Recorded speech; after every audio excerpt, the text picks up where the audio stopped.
8. War Machine. Former MMA fighter and adult film actor Jonathan Paul Copenhaver, better known as War Machine, has a long history of being aggressive and defiant toward authority. Shortly after being released by the UFC in 2007, he caught 2 assault charges and was sentenced to 3 years of probation. 3 years later, he tried to get back into the UFC, but the organization turned him away. That same year, Copenhaver was convicted of a felony assault charge and spent a little over 2 years behind bars for his crimes. He began dating adult actress Christy Mack in 2013, and for a while, it seemed like his life was on a better path. Dating Mack seemed to help his public image, and he managed to avoid any major drama for about a year. But the relationship was less than idyllic behind closed doors. Copenhaver was allegedly jealous, possessive, and controlling. And in May 2014, Mack broke up with him. 3 months later, the disgraced fighter entered Mack's Las Vegas apartment and found her in bed with her new boyfriend, Corey Thomas. Overcome by an uncontrollable rage, Copenhaver brutally attacked Thomas for 10 straight minutes, and finally let him go after he promised not to go to the authorities. Copenhaver then spent the next 2 hours assaulting Mack. She escaped to a neighbor's house via her balcony and was rushed to the hospital with a broken nose, 18 broken facial bones, 12 missing teeth, a fractured rib, and a ruptured liver. Police caught up with Copenhaver a week later after tracing his location through his tweets. He was convicted of 29 felonies, including kidnapping, assault battery, domestic battery, coercion, and more. The court sentenced him to life with the possibility of parole after 36 years. About a year and a half later, Copenhaver said that he thinks about his actions daily and regrets what he did. He's reportedly engaged to his pen pal and has become a born-again Christian. 7. Eric Naposki. After a short-lived career playing for the New England Patriots and Indianapolis Colts in 1988 and 1989, Eric Naposki joined the minor league Barcelona Dragons team. He quit after the 1992 season due to injuries and moved to Irvine, California, where he took a job as a security guard and started a children's exercise program. It was through the kids' organization that he met a woman named Nanette Johnston, and they became friends. At the time, Johnston was living with her multimillionaire boyfriend, 52-year-old Bill McLaughlin, whom she met through a personal ad she placed in the newspaper seeking wealthy men. She was still in a relationship with McLaughlin in 1993 when things between her and Naposki became romantic, or at least physical. Johnston dated Naposki behind McLaughlin's back for about a year. They no longer had to keep the affair a secret after December 15, 1994, when McLaughlin was shot in the chest 6 times while reading the newspaper at his kitchen table. Police quickly discovered the relationship and were eager to question both parties. After verifying Johnston's alibi, they shifted their attention to Naposki, who denied any involvement in McLaughlin's murder. He also claimed that he was unaware of Johnston's romantic relationship with McLaughlin and that he thought they had a father-daughter type of bond. Investigators speculated that Naposki and Johnston conspired to murder McLaughlin so that Johnston could collect on his life insurance and savings. But without enough evidence to make any arrests, they had no choice but to let the couple walk free while they continued to investigate. Naposki and Johnston soon went their separate ways. Over the next 15 years, Johnston married twice and remained in California, while Naposki returned to playing football overseas, and then moved to Connecticut with his fiancée. The couple married, had kids, bought a house, and settled into a comfortable middle-class existence. In 2007, investigators reopened McLaughlin's murder case and thoroughly reviewed the evidence. They found dozens of connections and other useful pieces of information they were previously unaware of, and finally had enough to arrest Naposki and Johnston for murder.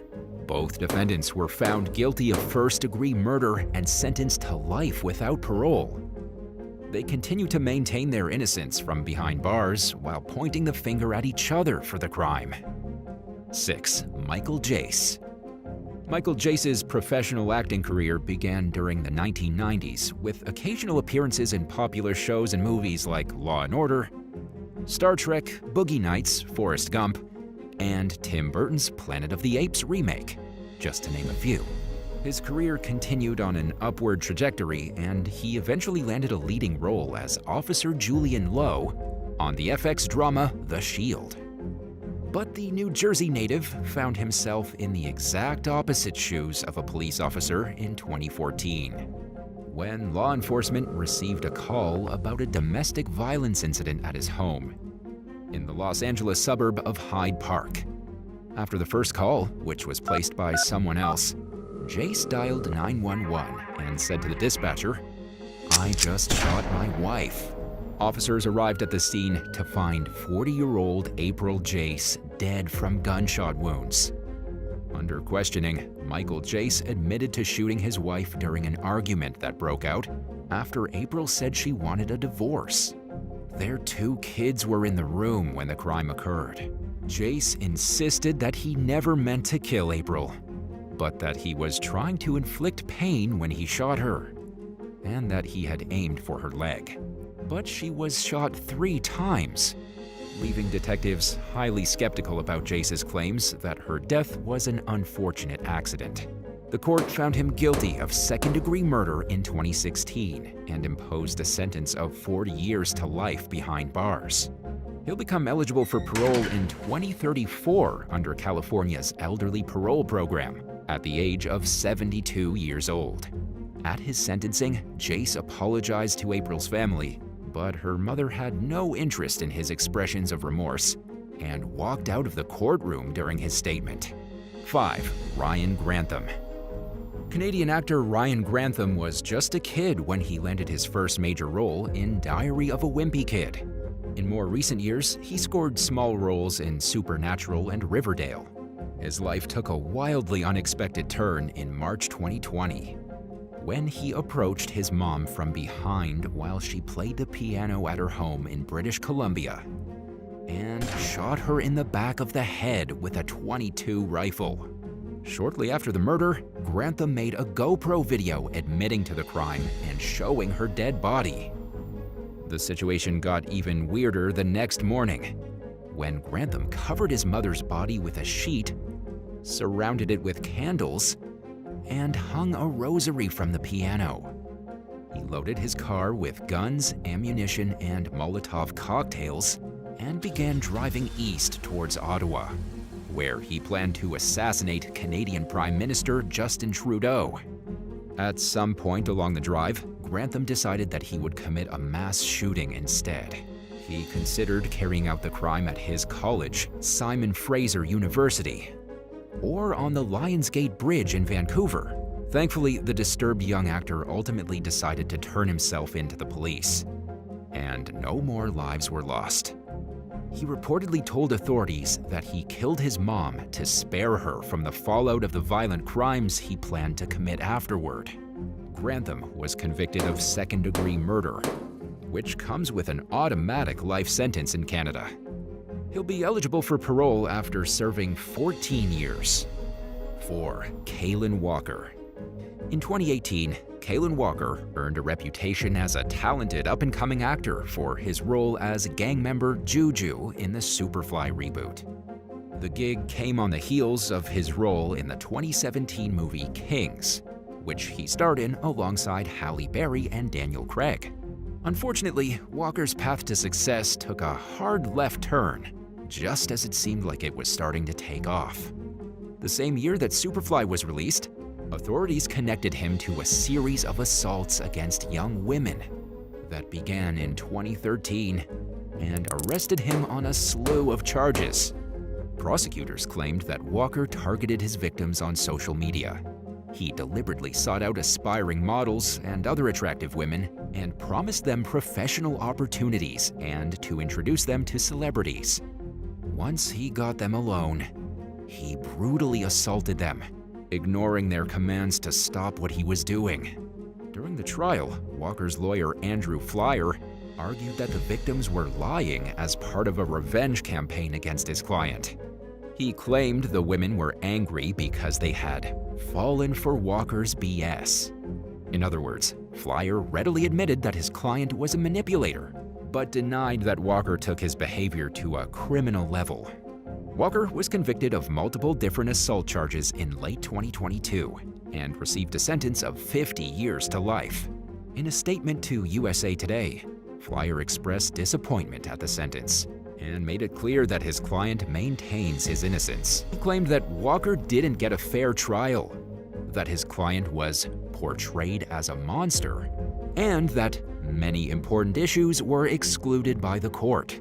Flyer said that he planned to appeal the case. 3. Keith Wright. Starting in 2003, Keith Wright briefly played for various NFL teams and practice squads. His short-lived pro football career ended in 2006. It's unclear what he spent the next 5 years doing, but he reappeared in the news in 2011 when he was accused of committing 3 violent home burglaries in Sacramento's Natomas neighborhood. In each of the robberies, Wright threatened his victims at gunpoint and demanded money. He also assaulted and kidnapped a woman and forced her to drive to ATMs and withdraw cash.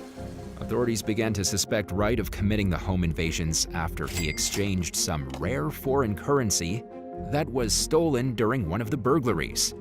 He was linked to the kidnapping through DNA evidence. While searching Wright's home, authorities found stolen property belonging to the victims. Wright was convicted of 19 charges, including armed robbery, kidnapping, burglary, false imprisonment, and more. He was sentenced to 234 years and 8 months in prison. 2. Joseph Sun. Joseph Sun wasn't exactly a celebrity. He was a bit actor who was best known for his small role in the 1997 movie Austin Powers, International Man of Mystery. In 2008, he was arrested for felony vandalism after kicking his roommate's car. His DNA was taken as part of standard procedure, and it turned up as a match to evidence that was left behind at the scene of a brutal assault in California back in 1990. Sun was hit with 17 felony charges in connection with the attack, which carried a sentence of up to 275 years if convicted on all counts. The counts were all dropped due to the state's statute of limitations, so prosecutors charged him with conspiracy to commit murder and torture, which have no statute of limitations. During the trial, the court heard about how Sun and an accomplice, Santiago Lopez Gaitan, kidnapped a woman while she was walking her dog. They pistol-whipped her, threatened her life, and did other horrible things to her while carrying out the prolonged assault. After terrorizing the victim and putting her through sheer hell, the men dumped her on the roadside with no clothes on and a piece of clothing tied around her eyes.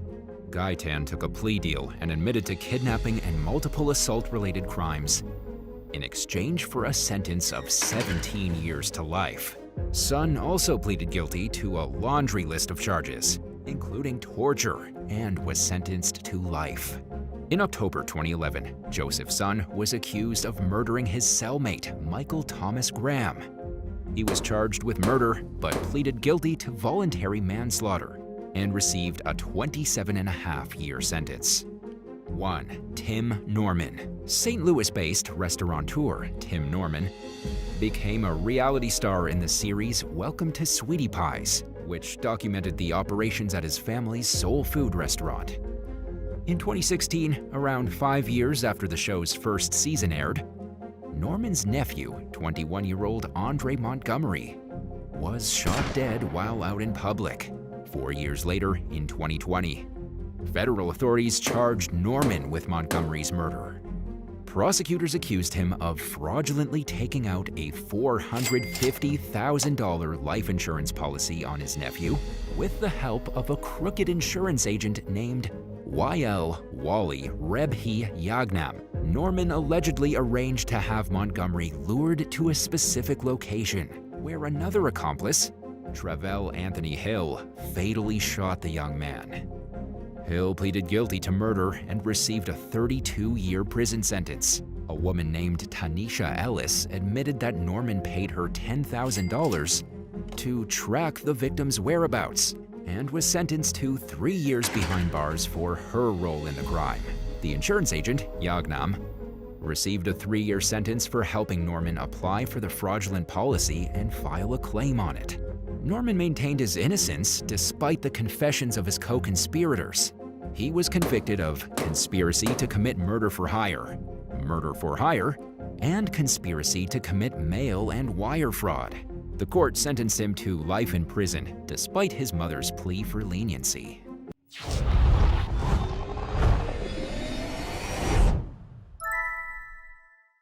Number 13. Janice Bonnell. 40-year-old Brett Bonnell was found dead next to his vehicle in Seadrift, Texas one night in 2008. By all appearances, it seemed like the tragic result of a hit and run. Brett suffered from obvious blunt force trauma to his head, which often happens in a car crash.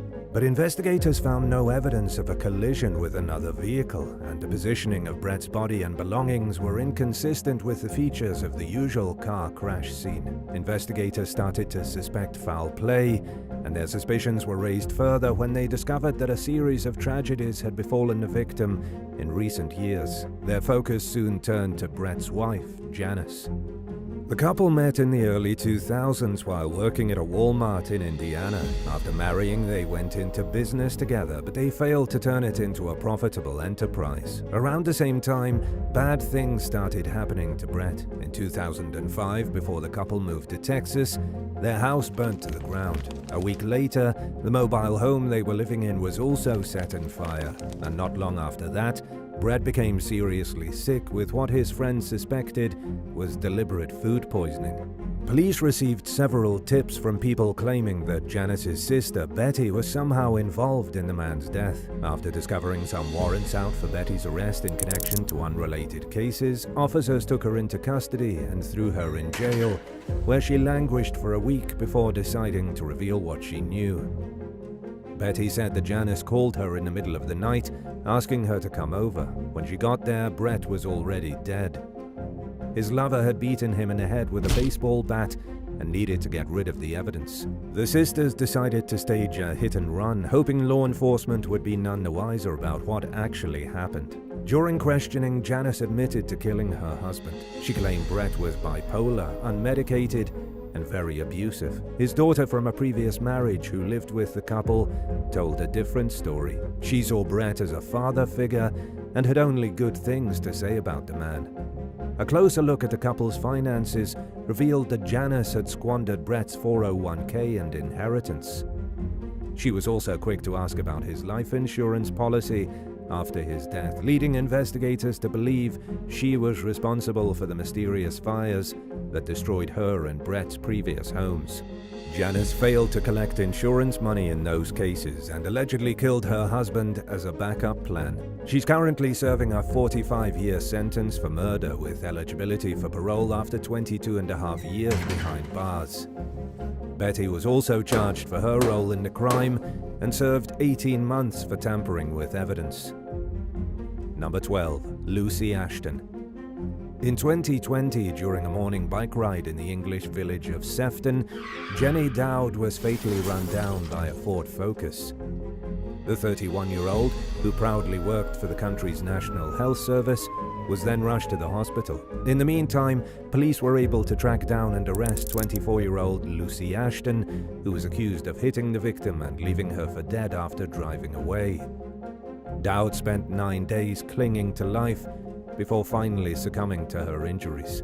Ashton pleaded guilty to death by careless driving and failing to stop after a collision. She was ordered to serve a year in jail, and she lost her driver's license for an additional year. In a statement made to the public, law enforcement spokesman Stuart McIver described Dowd's death as a preventable tragedy. He warned motorists to pay attention on the road and be mindful of everyone they share it with.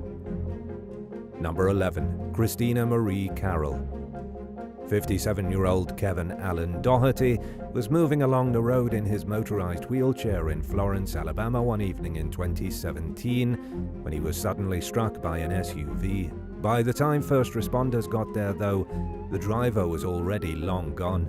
Doherty was flown to the hospital, but unfortunately it was too late to save him. Acting on tips from the public, authorities identified the suspect as 26-year-old Christina Marie Carroll. She turned herself in a few days after the incident and was charged with one felony count of fleeing the scene of an accident resulting in death. The case initially made headlines across the country, with several news outlets reporting that Carroll was a self-proclaimed model on her social media profiles. Unfortunately, the outcome of this story is unclear. According to Alabama State Prison records, she's not currently behind bars. Number 10. Sierra Childress. It's apparently not all that unusual for accidents to happen at one particular busy intersection in Henrico County, Virginia, at the crossroad of Monument Avenue and Horseman Road. But police were called to a particularly tragic scene one morning back in April 2022 when they arrived and found 61-year-old Thomas Sotos head first in a ditch, clinging to life after a hit and run. The victim was quickly rushed to the hospital, where he later died from his injuries. Soto's mother told the local news that her son went outside to bring their trash can back and never returned. He was in his own yard when he got hit. Investigators believe that the driver responsible may have been trying to navigate around backed-up traffic by going onto people's driveways to cut past the cars. Police appealed to the public for information about the suspect and soon had a suspect in their sights. 24-year-old Sierra Childress was then charged with not reporting an accident, drug possession, and her second DWI in 5 years. According to prosecutors, Childress sped away in her Toyota Prius in order to buy heroin and get her car fixed up. Officers found her overdosing at a car repair shop on drugs she took inside the business's bathroom. By then, she had already allegedly admitted to several people that she ran over a man with her car.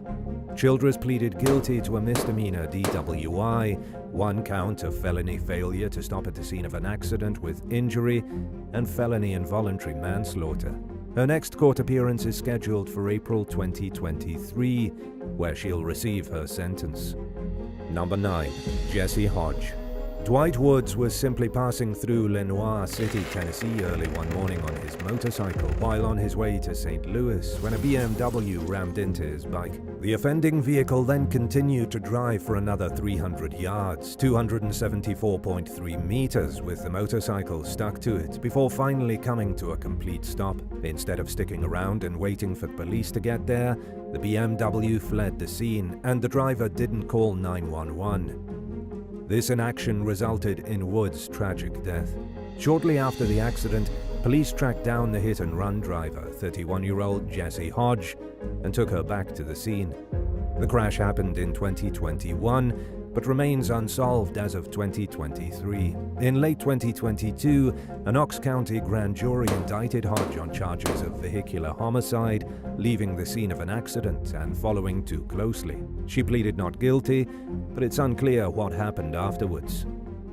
Number 8. Nathan Severtson. All hell broke loose in a Target parking lot in St. Cloud, Minnesota in early 2023 when some shoppers observed what looked like a deliberate hit-and-run crash. 911 callers and other witnesses saw a Volkswagen Passat barreling into the parking lot at high speeds and ramming into at least 2 vehicles before hitting a pedestrian. The suspect was still at the scene when police arrived, but he tried to run away. Luckily, an officer was able to catch up with him less than a block away from the store. Identified by authorities as 18-year-old Nathan Severtson, police say that he allegedly seemed impaired and admitted he had been drinking heavily. His blood alcohol content was well above the legal limit for driving. Due to his age, he could have been charged for having any alcohol in his system at all under Minnesota's Not a Drop law, which takes a zero-tolerance stance on underage drinking and driving. The victim, a 29-year-old male, sustained an injury to his leg and had blood pouring out of his mouth when officers got to the scene. He said that he heard a noise coming towards his direction while walking through the parking lot and turned around to see the car barreling straight at him. Surveillance footage showed the man trying to jump out of the way before he got hit. In the video, the Volkswagen could also be seen striking the same SUV twice. According to bystanders, it seemed as if Severtson threw his car into reverse after the initial collision and took a second go at the car. Severtson was charged with second-degree assault, criminal vehicular operation, drunk driving, and fleeing police. Number 7. Linaura Wilson. In early 2023, a fight between two lifelong friends in Fort Lauderdale, Florida, lasted all night long and even into the morning, ending only after one of them was discovered with life-threatening injuries. According to sources who knew both the parties involved, 22-year-old Linaura Wilson and 20-year-old Antonisha Gore met when they were toddlers and had been close friends ever since. Gore's mother, Tina, told news outlet Local 10 that the women were arguing over who they believed had smashed out the window of an SUV. One of them owned. The fight escalated from that point. A video taken from a cell phone of the incident showed a Honda Accord matching the description of Wilson's car speeding by with Gore clinging onto the hood. She fell off and was briefly dragged around by the vehicle before it sped off and circled back around. The Honda ran over the victim and then fled. Gore was rushed to the hospital with several critical injuries. According to a probable cause affidavit obtained by the South Florida Sun-Sentinel, a neighbor reported hearing a loud thud and seeing the Honda drive off, leaving the seriously wounded victim in a puddle of blood on the street. The witness also claimed to overhear a woman yelling, "Someone come get this girl before I kill her." Deputies tracked Wilson down at her home, just a block away from the scene, and arrested her on suspicion of first-degree attempted murder. Number 6. John Carr. In a disturbing act of violence outside of a Dallas Cowboys bar in Great Falls, Montana in early 2023, an angry customer was accused of ramming his pickup truck into a fellow patron, pinning her against the building. Officers arrived and found the victim lying in the parking lot with bodily fluids pouring out of her mouth. By then, the suspect had already fled the scene. The woman was rushed to the hospital with serious injuries, but luckily pulled through. In the meantime, witnesses told police that the suspect yelled derogatory and transphobic statements at her. One bystander said she was standing right next to the woman and would also have been hit by the suspect's truck if she hadn't gotten out of the way. Officers eventually identified the alleged culprit as 57-year-old John Carr and paid him a visit the next day. When they arrived at his property, they noticed visible damage to his truck. Carr told them that he was asked to leave the bar because he smacked a girl's butt. As he left the building, he reportedly asked a woman if she was one of those transgender people. Authorities charged Carr with criminal endangerment and failure to remain at the scene of an accident resulting in serious bodily injury. His bail was set at $75,000, and the state has since requested that the court require his participation in a 24/7 alcohol monitoring program while the case continues. Number 5. Shadasia Ellison. In early 2018, a woman later identified as 19-year-old Shadasia Ellison was seen ramming her vehicle right into 19-year-old Tamika Cooper in Wilmington, North Carolina. The victim luckily only received a minor leg injury. Ellison posted 2 videos on Facebook, including one of the actual incident and another warning other women not to go after her baby daddy. In the footage, she looked like she had her child in the car with her. She was on probation for the incident when she allegedly decided to get back behind the wheel and hit another woman in early 2021, 3 years later. Police arrived and found a 20-year-old victim suffering from life-threatening injuries. She was taken to the hospital in critical condition. The woman's aunt, Ebony Gattis, said that her niece broke her ribs and needed surgery on her liver. She was lucky to be alive. After learning that Ellison had been arrested for a similar incident in the past, Gattis wondered how and why she was able to do it again. Ellison was accused of running the victim over during an argument, but authorities declined to offer specific details on the case. According to Gattis, the suspect even took her niece's phone. When the victim tried getting the device back, she fell, and Ellison put the car in reverse, mowing her down. Prosecutors charged Ellison with felony hit and run, robbery, assault with a deadly weapon, and even 2 misdemeanor counts of child abuse. The outcome of this case is unclear. Number 4. Hit and run spree.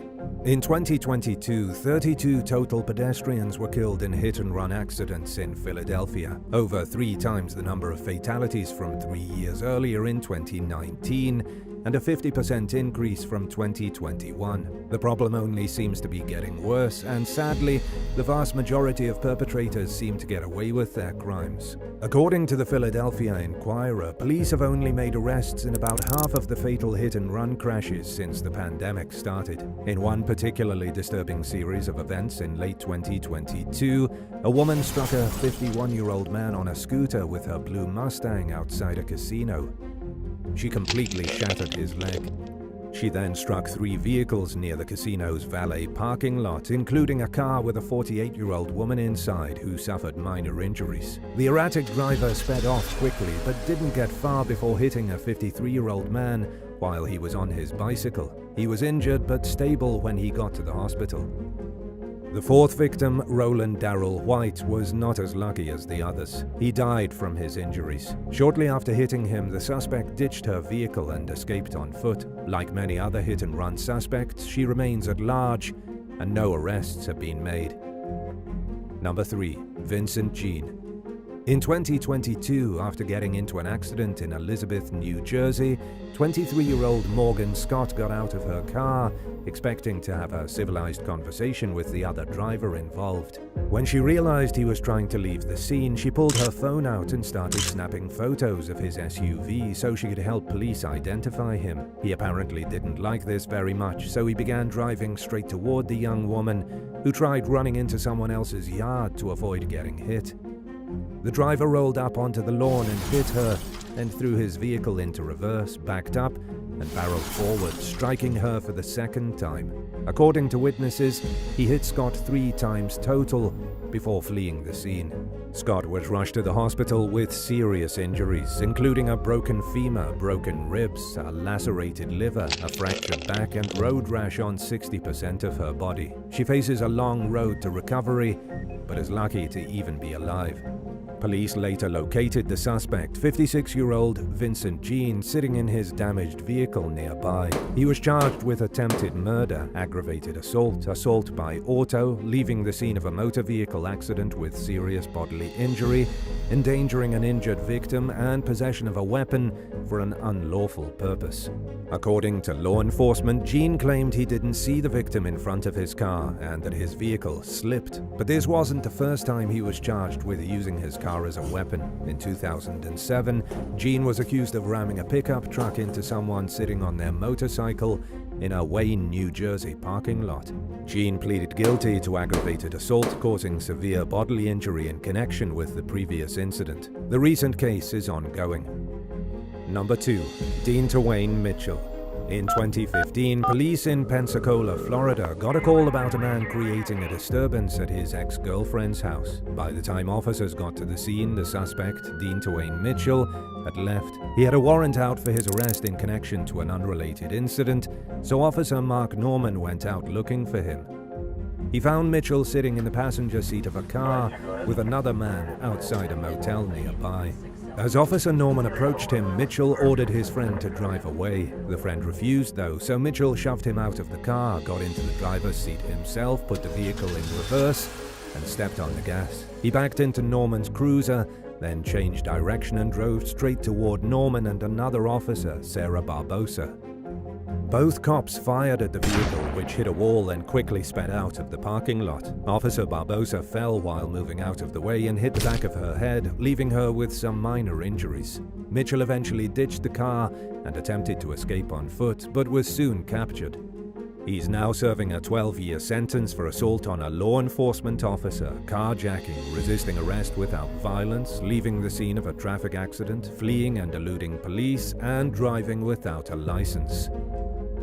Number 1. Aria Alexandria Martin.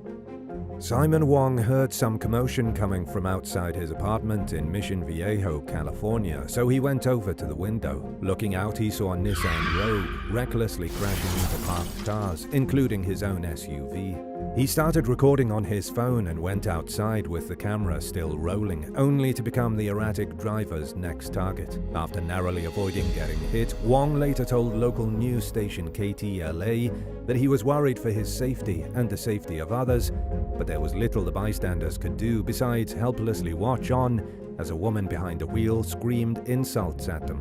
Footage from that day showed some vehicle owners trying to shield their cars with their bodies, which only seemed to make them more of a target. Some onlookers tried to confront the driver, causing her to become even more angry. She was later identified as 33-year-old Aria Alexandria Martin, who allegedly crashed into as many as 11 cars during the rampage. She then got on the freeway, causing authorities to shut traffic down to a standstill until she was in custody. According to law enforcement, the disturbing hit-and-run spree was fueled by drug usage. Martin was charged with felony counts of vandalism and assault with a deadly weapon, as well as misdemeanor reckless driving and driving under the influence of drugs. Thankfully, no one was injured, but the damage she caused to vehicles was estimated to be in the range of thousands.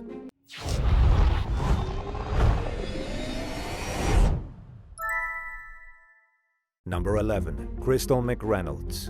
34-year-old Crystal McReynolds was pregnant when someone shot her in the face outside a home in Fielddale, Virginia one night in 2020.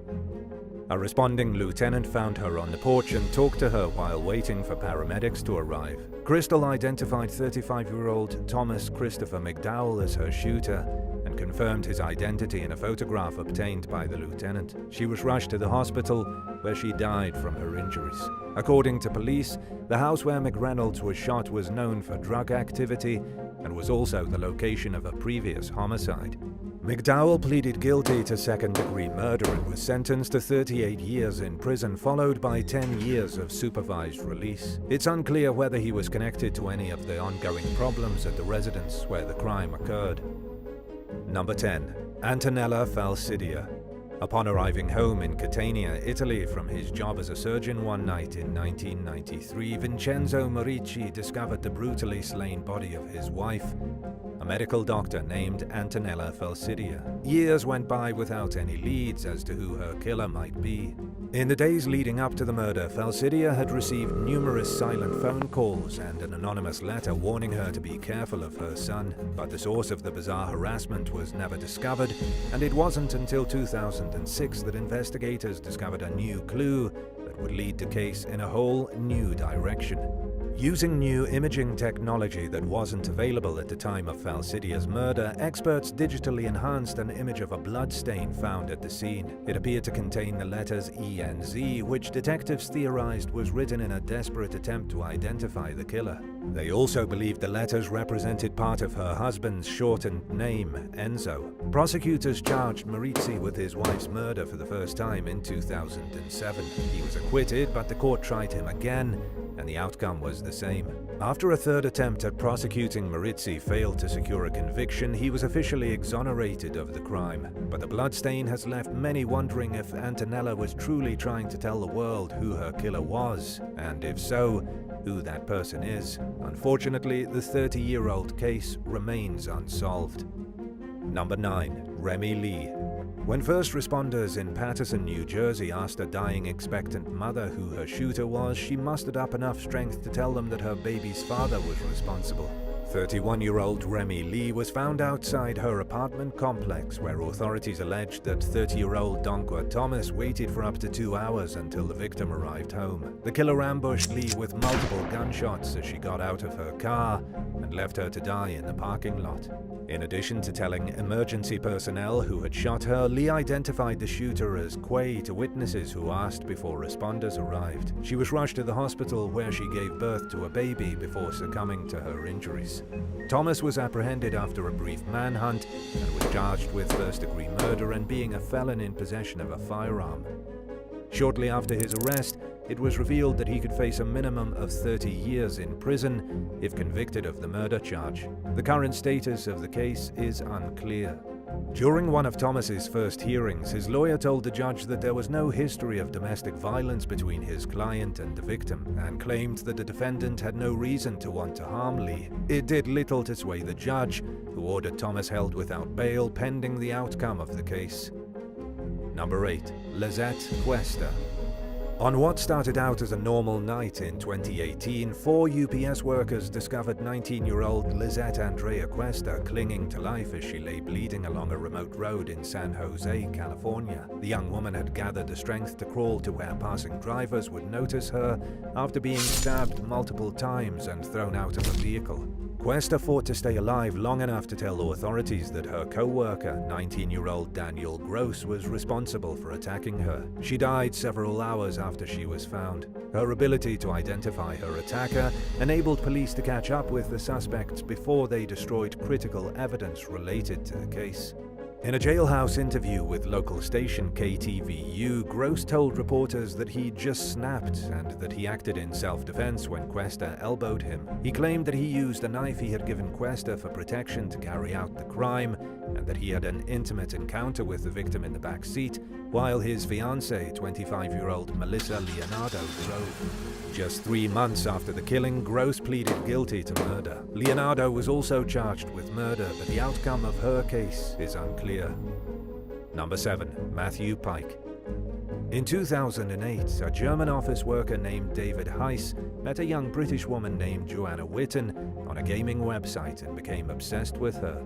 He bombarded her with emails and unwanted messages, and even traveled to Nottingham twice to visit her and her boyfriend, Matthew Pike. Joanna continued to reject David's advances until he boiled over with rage and went to England for a 3rd time. He went to the couple's flat and stabbed Matthew 86 times. Before he died, Matthew managed to write the first 3 letters of David's name in blood on the side of his computer in an attempt to let police know who his killer was.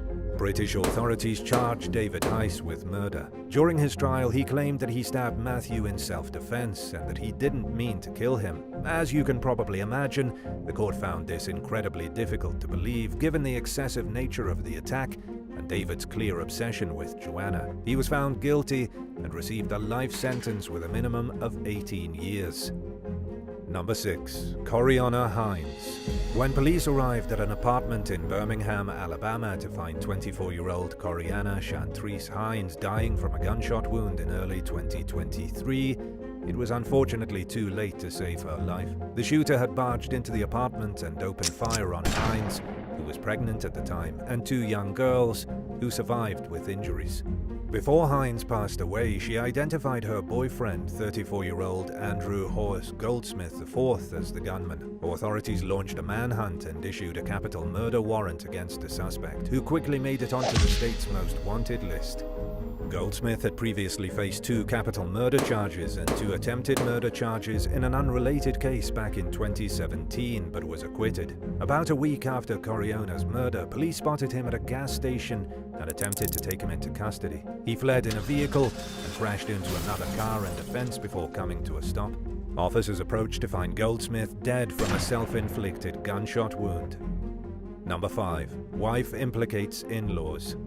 A 25-year-old woman from Uttar Pradesh in northern India, known only as Anjum, met an untimely death in 2023 after being taken to a hospital with serious injuries. Just 2 weeks earlier, she had gone to visit her family and told them that her in-laws were harassing her for a dowry payment in the form of cash and a car. Hours before she died, Anjum went to a local magistrate and made a recorded statement, accusing her in-laws of forcing her to drink acid for her parents' failure to pay the dowry. By the time her family members found out she was in the hospital, she was in critical condition. She died shortly after being relocated to another hospital, and her family filed a complaint based on their suspicions of foul play. When news of the horrifying incident broke, a police spokesperson cautioned the public that they were taking the matter very seriously. According to the most recent update, law enforcement was at the beginning stages of taking formal action against Anjum's husband of 6 years and his parents. Number 4. Ashley Williams. After hearing multiple gunshots and the sound of a car speeding off one night in 2016, a Shreveport, Louisiana resident rushed outside to find 37-year-old Huey Leonard and 27-year-old Ashley Williams in a vehicle with grave injuries. Leonard was unresponsive, but Williams was still conscious. Speaking with KSLA, the Good Samaritan recalled seeing Williams feeling up and down her body in search of her gunshot wound as she fell out of the driver's seat. She repeatedly said the name Arthur Anderson. Before she succumbed to her injuries, Williams told the neighbor to tell everyone that this was who shot her. She was also able to provide a description of the killer's vehicle. Arthur Anderson was Ashley's ex-boyfriend. They had broken up just days earlier. On the night of the shooting, a vehicle rear-ended the victim's car, forcing them off the road and into a ditch. Anderson approached and opened fire on Williams and Leonard, then fled the scene. He was convicted of the double murder and was sentenced to 2 life terms without parole. Number 3. Keith Theriot. In 2019, deputies from the Ascension Parish Sheriff's Office in Louisiana responded to a 911 call from what sounded like a victim in distress. They arrived at a residence to find husband and wife Keith and Elizabeth Theriot suffering from gunshot wounds. Before he died from his injuries, Keith identified the shooter as his son, 21-year-old Dakota Theriot. By then, Dakota had already murdered his girlfriend, 20-year-old Summer Ernest, her father, 43-year-old Billy Ernest, and her younger brother. Just weeks earlier, he had moved into the family's trailer after his parents kicked him out. Deputies found Dakota at his grandmother's house in Virginia during a multi-state manhunt.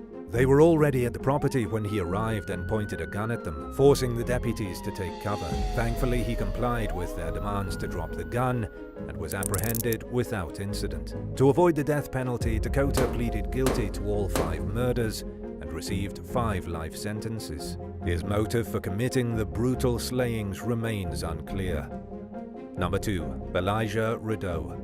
When police officers in Beaumont, Texas heard multiple gunshots coming from the direction of a nearby residence one day in 2019, they rushed straight to the scene. As they approached a duplex, one of the officers' body cams captured footage of a car fleeing the scene.